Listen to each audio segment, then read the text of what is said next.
Jason, welcome back to the Cybersecurity Competition Federation show. This week we're going to talk about building competitions. You've been involved for a while now in building cybersecurity competitions, and you see potential overlaps with other professional games and esports.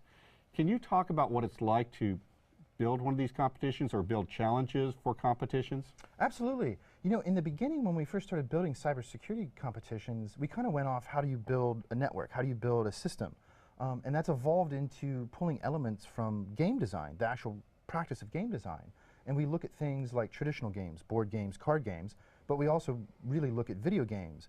And we take rules, different types of challenges out of those formats, and now we're more and more seeing them ported into cybersecurity competitions. Now, some of the video games that are out today, they're very sophisticated, and they draw huge audiences when they have the events. We're still, I think, in the early stages of cybersecurity competitions, but one of the goals of the Federation is to see where we can go with things like metrics and perhaps add some learning objectives, performance objectives into these competitions. How are we going to be able to be doing that? There's a wide array of disciplines that we can pull from that are in a very good stage of maturation. When you look at gamification, game design, and then of course the typical computer information systems courses, what we can look at is the visualization, as you mentioned. And you see that more and more in games like League of Legends, for instance. It's a prime example. Allowing the viewer to have a pulse of what's going on in the game without just watching it like a chess match.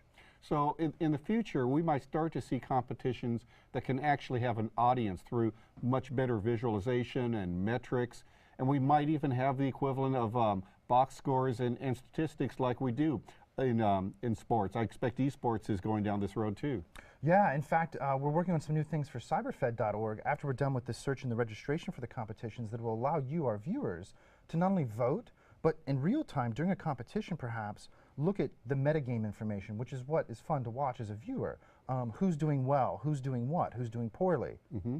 It would seem that with cybersecurity competitions we have this potential because there's a lot of data generated, a lot of packets generated, log files generated, and the trick is to start turning all this data that we're collecting into information that can then be used to show performance during competitions.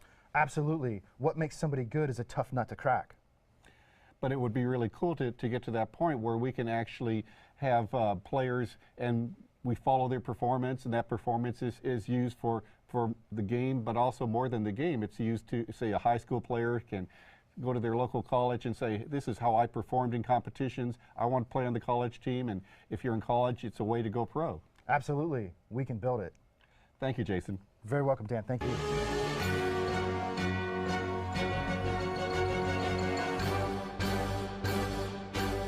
Cyber Patriot recently announced the list of teams going to the national finals in March. Congratulations to these student cyber athletes, their coaches, and mentors. I will go out on a limb with a prediction.